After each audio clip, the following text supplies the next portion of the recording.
4 साल की लड़की लाइबा, जिसको एक पागल कुत्ते ने काटा था, उसके बाद कुछ दिनों के बाद उसकी डेथ हो गई थी।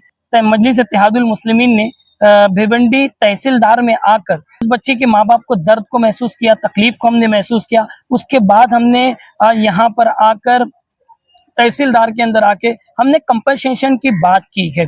मुझे अच्छी तरीके से याद गए कि पंजाब हरियाणा हाई कोर्ट के अंदर एक मैटर आया था, एक कुत्ते ने किसी को काट लिया था, तो पंजाब हरियाणा हाई कोर्ट ने कहा था कि उसके ऊपर एफआईआर होना चाहिए। और पंजाब हरियाणा हाई कोर्ट ने कहा था कि अगर कुत्ता अगर किसी को काटता है तो राज्य की जिम्मेदारी है कि कंपनसेशन देना।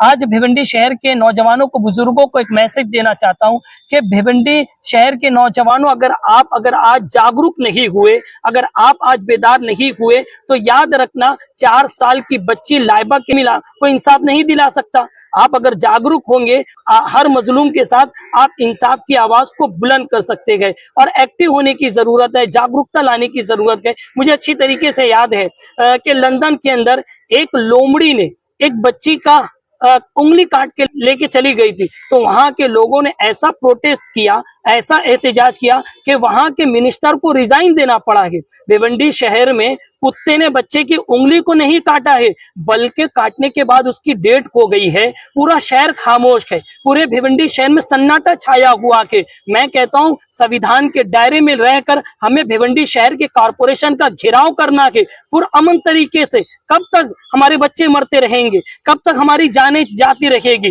भिवंडी शहर के बच्चे हमारे फ्यूचर के। सुप्रीम कोर्ट के अंदर एक वकील ने काली पट्टी पहन के पहुंचे। सुप्रीम कोर्ट के जस्टिस ने कहा कि काली पट्टी क्यों पहने को, तो उस वकील ने कहा कि आज मुझे 5 कुत्तों ने घेर लिया कि हमारे देश की ये स्थिति है।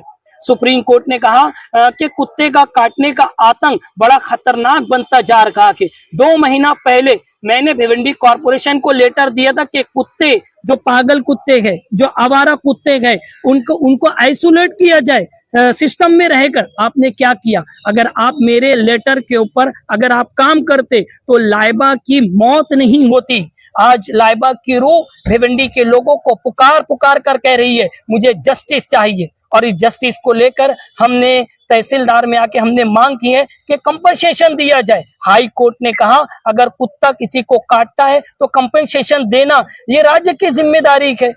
और WHO की रिपोर्ट है 2019 से लेकर 2022 तक तकरीबन 20,000 मौत हुई है।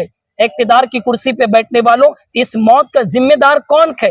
पार्लियामेंट का डेटा है 6 मिलियन कुत्ता काटने के मामले सामने आए, यानी हर रोज हमारे देश में 11,000 कुत्ता काटने के मामले सामने आते हैं। गाजियाबाद में भी एक बच्चे को कुत्ते ने काटा था, उसकी डेथ हो गई थी, तो सुप्रीम कोर्ट ने सो मोटो नोटिस लिया कि आज रवीश मोमिन लाइबा की मां और उसके पेरेंट्स की दर्द की आवाज लेकर मैं मुंबई हाई कोर्ट से रिक्वेस्ट करता हूं कि आप भी सो मोटो नोटिस लीजिए, रिक्वेस्ट है हमारी। और भिवंडी में बैठे हुए कॉर्पोरेशन के लोग, जिन लोगों ने लापरवाही किया है, उनके ऊपर एफआईआर कीजिए और उनको जेल के सलाखों के पीछे भेजिए।